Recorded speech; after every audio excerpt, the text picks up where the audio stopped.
empiezan a salir los resultados el domingo y empiezas a mirar en Galicia unas siglas raras que dices, hostia, ¿quiénes son? Y se le ha dado la vuelta casi sin que nadie se haya enterado.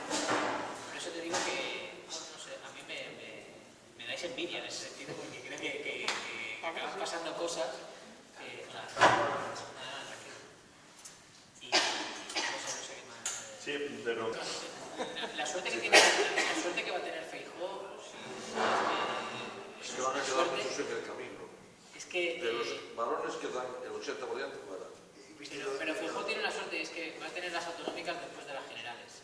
Si Feijóo tuviese las autonómicas en septiembre como en Cataluña y las perdiese, podría pasar, todo el valor emergente a tomar por culo. O sea, es que la política desgraciadamente es así de cruel.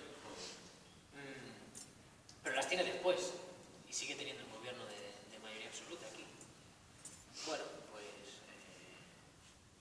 si se diese la carambola